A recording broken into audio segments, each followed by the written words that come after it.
বন্ধুরা, বক্তৃতা দেওয়ার অনেক ইচ্ছা ছিল। আমাদের নেতা নজরুল ইসলাম খান সাহেব চলে যাবেন, তার একটি অত্যন্ত গুরুত্বপূর্ণ সভা আছে। তারপরেও উনি আমাকে সময় দিয়েছেন, এই জন্য আমি ওনাকে ধন্যবাদ জানিয়ে একটু অপেক্ষা করার আবেদন জানিয়ে আমি আমার বক্তব্য শুরু করছি।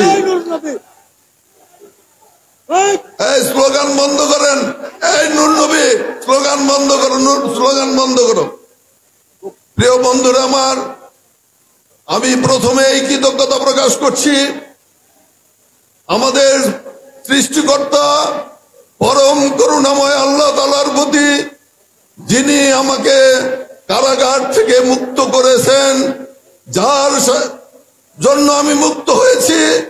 আর আপনারা টাঙ্গাইলের জনতা, মা বোনেরা আমার জন্য দোয়া করেছেন, রোজা রেখেছেন, অনেকে তাহাজ্জুদ পড়ে কান্নায় ভেঙে পড়েছেন। আপনাদের দোয়া আমাদের পরম করুণাময় আল্লাহ তাআলা শ্রবণ করেছেন, শুনেছেন, তার বিনিময়ে আমাকে মুক্তি দিয়েছেন। আমি পরম করুণাময় আল্লাহ তাআলার প্রতি সহস্রবার কৃতজ্ঞতা প্রকাশ করে আপনাদের প্রতিও আমি আন্তরিক অভিনন্দন জানিয়ে আমি খুব সংক্ষেপে দু একটি কথা বলতে চাই। আমি প্রথমেই স্মরণ করি আমাদের শ্রদ্ধেয় নেতা মাওলানা ভাসানী, যিনি সন্তোষে সাহিত্য আছেন, যিনি এই বিএনপি সৃষ্টির জন্য, যিনি মানুষকে আমাদেরকে অনুপ্রেরণা দিয়েছেন, সেই মহান নেতার প্রতি শ্রদ্ধা জানাই। আমি স্মরণ করি, কৃতজ্ঞতা প্রকাশ করি, শ্রদ্ধা জানাই আমাদের প্রিয় নেতা স্বাধীনতার ঘোষক শহীদ রাষ্ট্রপতি জিয়াউর রহমানের প্রতি। আমি কৃতজ্ঞতা প্রকাশ করছি আমাদের নেত্রী, নির্যাতিত নেত্রী, দেশনেত্রী, গণতন্ত্রের মাতা আমাদের বেগম খালেদা জিয়ার প্রতি। আমি কৃতজ্ঞতা প্রকাশ করছি আমাদের নেতা, যিনি বাংলাদেশকে সামনের দিকে এগিয়ে নেওয়ার জন্য কাজ করে যাচ্ছেন, নির্বাচনে থেকে যিনি দলকে সুসংগঠিত করছেন, সেই প্রিয় নেতা তারেক রহমানের প্রতি। আমি কৃতজ্ঞতা প্রকাশ করছি ভাইয়ের আমার, যারা আগস্ট মাসে, জুলাই মাসে আজকে এই আন্দোলন সংগ্রাম করতে গিয়ে যারা প্রাণ দিয়েছেন, যারা আহত হয়েছেন, নিহত হয়েছেন, এবং তাদের প্রতি আমি কৃতজ্ঞতা প্রকাশ করছি। নিহতদের বিদেয়ী আত্মার মাগফিরাত কামনা করছি এবং তাদের শোক সন্তপ্ত পরিবারের প্রতি আমি শ্রদ্ধা জ্ঞাপন করছি। প্রিয় ভাইয়ের আমার, আজকে ফ্যাসিস্ট সরকার, শেখ হাসিনার সরকার আমাকে কারাগারে আবদ্ধ করেছিল, আমাকে মামলায় ফাঁসির আদেশ দিয়েছিল। আমি শুনেন, বাইরে একটু শুনেন, ফাঁসির আদেশ দিয়েছিল। কিরকম ভয়াবহ নির্যাতন তারা করেছে, এটা আপনারা যারা নির্যাতন দেখেন নাই তারা কিন্তু অনুভব করতে পারবেন না। আমাদেরকে রিমান্ডে নিয়ে অমানসিক অত্যাচার করেছে। প্রিয় বন্ধুগণ, আপনারা শুনলে অবাক হয়ে যাবেন যে আমি একজন মন্ত্রী ছিলাম, আমি বিএনপির কেন্দ্রীয় নেতা, সংগ্রাম করে আজকে এই পর্যন্ত এসেছি, সংসদ সদস্য ছিলাম। আমাকে যে নির্যাতন করেছে আপনাদের সামনে বর্ণনা করতে গেলে আপনারা কিভাবে সেটা গ্রহণ করবেন জানি না। আমি আমার সেই নির্যাতনের কাহিনী বলতে চাই না, শুধু একটি কথা বলতে চাই। একদিন এমন ভাবে আমাকে নির্যাতন করা হয়েছিল, সারা রাত্রি, পরের দিন সকালে কোর্টে অর্ধমৃত অবস্থায় আমাকে চালান করা হয়েছিল। অর্ধমৃত অবস্থায় কোর্টের বারান্দায় পড়েছিলাম। ম্যাজিস্ট্রেট আমাকে দেখে সেই দিন আবার রিমান্ডে চেয়েছিল, রিমান্ড না দিয়ে আমাকে জেলখানায় পাঠিয়েছিল। আর জেলখানায় পাঠানোর পর আমার চিকিৎসার ব্যবস্থা করেছিল, আর সেই চিকিৎসা হয়েছিল 5.5 মাস পর্যন্ত আমাকে হাসপাতালে থাকতে হয়েছে। তাহলে অনুভব করেন যে কি পরিমাণ নির্যাতন করা হয়েছিল। প্রিয় বন্ধুরা আমার, আমি আরো নির্যাতন দেখেছি।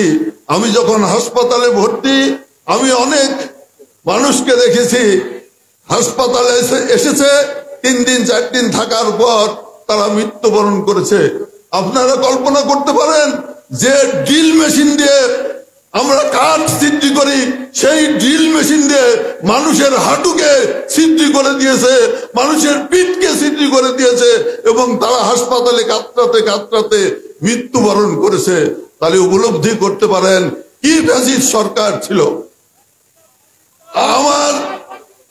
আমার সাথেই আমাদের অনেক মাওলানা ছিল।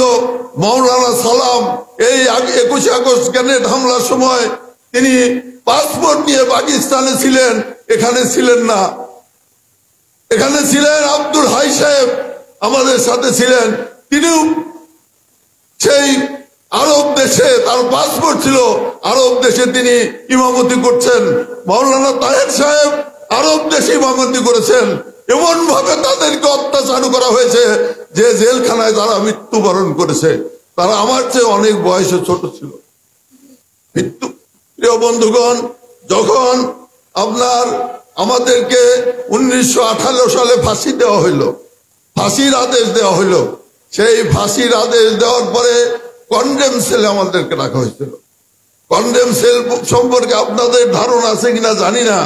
কন্ডেম সেলে রাখা হয়েছিল। সেই কন্ডেম সেলে আমাদের উপরেও কন্ডেম সেলেও নির্যাতন করা হয়েছে, নিপীড়ন করা হয়েছে। দীর্ঘ 6 বছর এক দিন রাত্রে দেখেছি আমার পাশের রুম, তার পাশের রুম থেকে মানুষকে নিয়ে ফাঁসির কাস্টে ঝুলানো হচ্ছে। তখন আমাদের অন্তরটা কেমন করেছে আপনারা নিজেরা উপলব্ধি করেন। প্রিয় বন্ধুগণ, এইভাবে নির্যাতন করতে করতে 20 সাল থেকে 24 সাল এই সরকার পতনের আগ পর্যন্ত আমার পরিবারের সাথে পর্যন্ত একটি লোককেও দেখা করতে দেওয়া হয় নাই। কাজেই এই নির্যাতন একের পর এক, যদি আমি 22 দিন 25 দিন রিমান্ডে ছিলাম, প্রত্যেক দিনের নির্যাতনের কথা যদি আপনাদেরকে বলি, আপনাদের লোম শিহরি উঠবে, গা শিহরি উঠবে। সময় নাই, আমি বলতে চাই না। শুধু এই কথাই বলতে চাই, পরম করুণাময় আল্লাহ তাআলা অত্যাচারীদেরকে কোনোদিন ক্ষমা করে নাই। এই শেখ হাসিনাকেও ক্ষমা করে নাই, ক্ষমা করে নাই। আল্লাহ তাআলা ছাড় দেন, কিন্তু আল্লাহ তাআলা ছেড়ে দেন না। শেখ হাসিনাকে ছেড়ে দেন নাই, ছেড়ে দেন নাই। প্রিয় বন্ধুরা আমার, আমি এখন আরো 2-1টি কথা বলতে চাই। এই টাঙ্গাইলের মাটিতে আমি সংগঠন করছি। আমার এলাকায় আমার পরিচিত ছিল না। ছোটবেলা থেকে টাঙ্গাইলে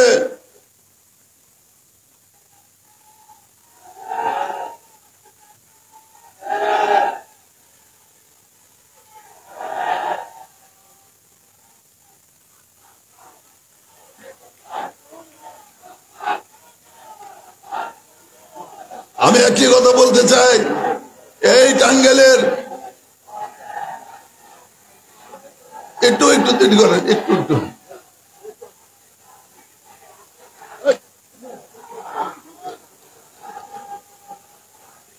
একটু দেরি করেন, একটু ধৈর্য করেন, একটু ধৈর্য। প্রিয় বন্ধুগণ আমার, কথা শুনেন, কথা শুনেন।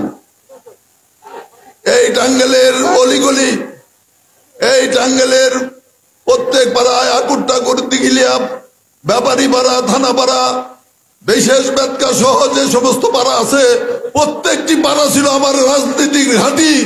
আমার কোনো বাসা বাড়ি ছিল না, কিন্তু এই এলাকাগুলোকে আমি লালন পালন করছি। এই এলাকার সাথে আমার একটি আন্তরিক সম্পর্ক আছে, আন্তরিক স্থান এদের সাথে আমার আছে, আপনারা সবাই জানেন।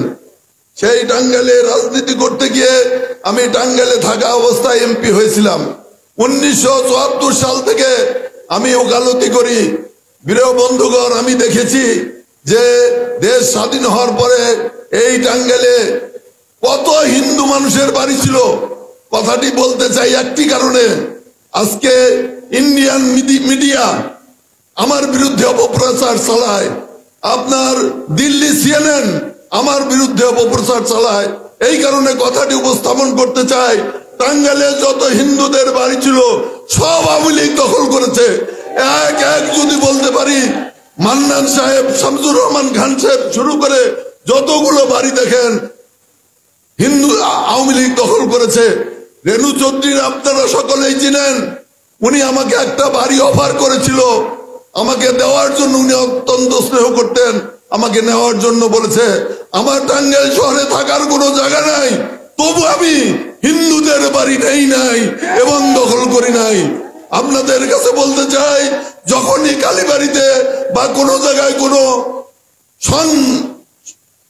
রকম অশুভ সংবাদ পেয়েছি, আমি আব্দুল সালাম বিন্টু সেই জায়গায় দ্রুত উপস্থিত হয়েছি এবং সবাইকে শান্তিতে বসবাস করার জন্য একটি কাজ করেছি।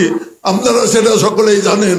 আজকে এই কথাগুলো এই কারণেই মনে করে দিতে চাই যে এই অপপ্রচার, আমার বিরুদ্ধে অপপ্রচার, সেটা অত্যন্ত অন্যায় এবং অত্যন্ত চক্রান্ত এবং ষড়যন্ত্রের একটি অংশ। 3বার MP হয়েছে, 1বার মন্ত্রী হয়েছে। ঢাকা শহরে আমার কোনো বাসা নাই। যতটুকু কাজ করেছি এই এলাকার মানুষের জন্য করেছি, জনগণের জন্য করেছি এবং জনগণের কাজ করেছি। প্রিয় বন্ধুগণ, একটি কথা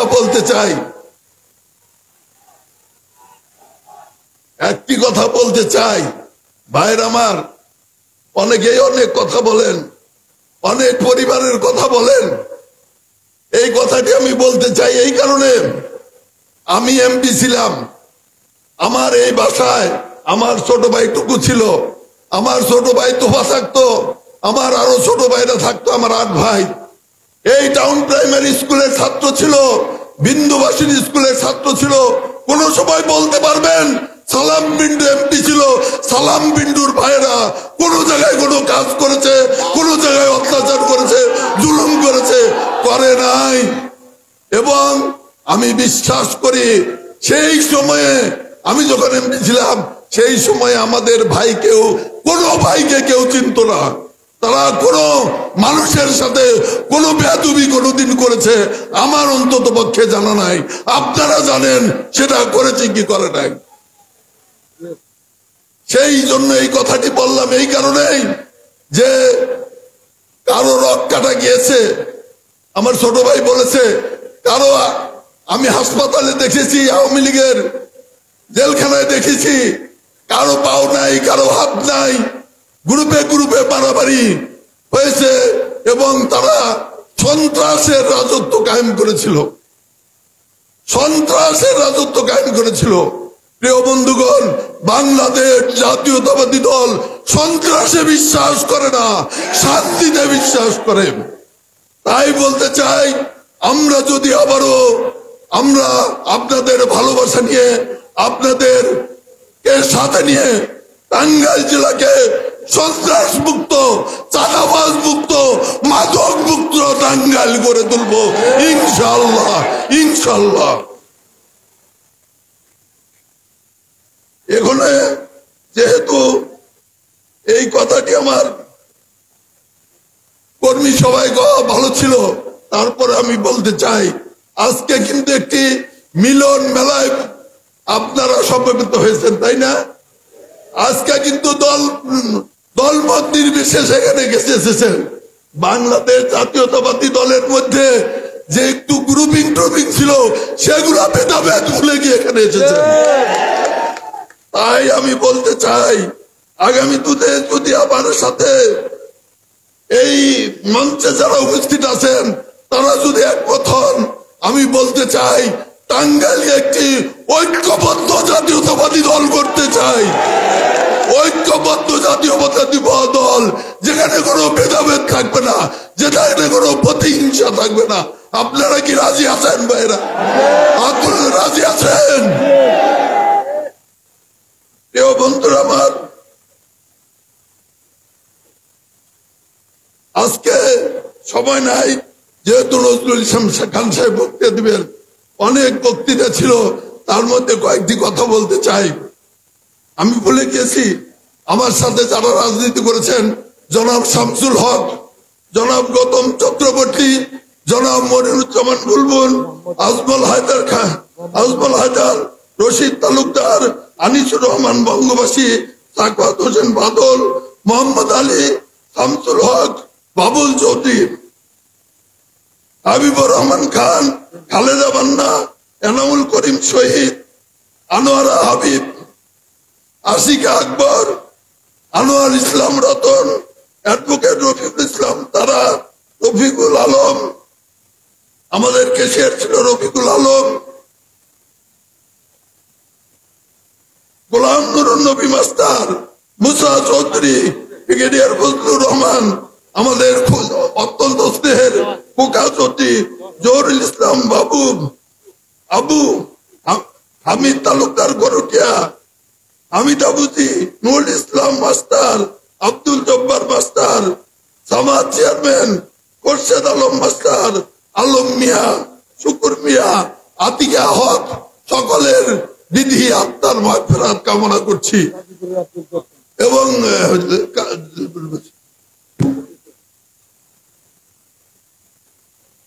সকলের বিধি আত্মার মাগফিরাত কামনা করে শুধু একটি কথা বলতে চাই। আজকে মানুষের দ্রব্যমূল্য বৃদ্ধি পেয়েছে, ট্যাক্স বৃদ্ধি পেয়েছে, খাজনা বৃদ্ধি পেয়েছে, মানুষ আজকে হাহাকার করছে, ক্রয় ক্ষমতা তাদের নাগালের বাইরে চলে গিয়েছে। আমি সরকারকে অনুরোধ করব যে আপনারা এগুলো সামাল দিতে পারতেছেন না। আজকে একটি গণতান্ত্রিক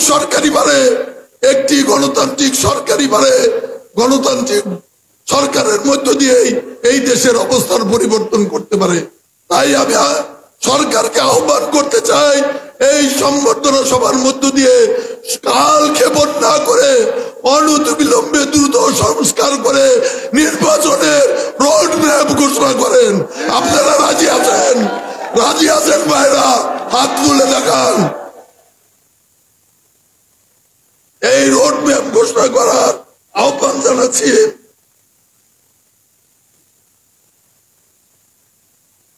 সর্বশেষ বলতে চাই, শেখ হাসিনা আমাকে ফাঁসি দিয়েছিল, কোনোদিনও কল্পনা করি নাই আপনাদের সামনে উপস্থিত হতে পারবো, কোনোদিনও কল্পনা করি নাই টাঙ্গাইলের মানুষের সাথে দেখা হবে, কোনোদিনও কল্পনা করে নাই আমার পরিবারের লোকজন তারা আমাকে ফেরত পাবে। কিন্তু পরমন করুণায় আল্লাহ তাআলা আমাকে ফেরত দিয়েছেন। সেই কারণে আজকে শপথ দিয়ে বলতে চাই, আমি মারা গেছি, আমার ফাঁসি হয়েছে, আমার সেই সালাম বিল্লু আজকে নাই। যে সালাম বিল্লু আজকে বেঁচে আছে সে হলো একমাত্র জিয়াউর রহমানের আদর্শ, শহীদ জিয়ার আদর্শ, তারেক রহমানের আদর্শ, খালেদা জিয়ার আদর্শ। এই আদর্শকে প্রতিষ্ঠা করার জন্য আমি আপনাদের সেবক হিসাবে কাজ করতে চাই। আপনারা কি আমার সাথে থাকবেন? থাকবেন? হাতে তালি দিয়ে অভিনন্দন। বাকি কথা আমি পরে বলবো। প্রিয় বন্ধুরা আমার, নজরুল ভাই বক্তৃতা দিবেন, বক্তৃতা শোনার আবেদন জানিয়ে সকলকে ধন্যবাদ দিয়ে আমার বক্তব্য শেষ করছি। বাংলাদেশ জিন্দাবাদ, শহীদ জিয়া অমর হোক, খালেদা জিয়া জিন্দাবাদ, দেশনায়ক তারেক রহমান জিন্দাবাদ, জিন্দাবাদ। মিশন 90 সংবাদের পিছনে নয়, ভিতরে ছুটি।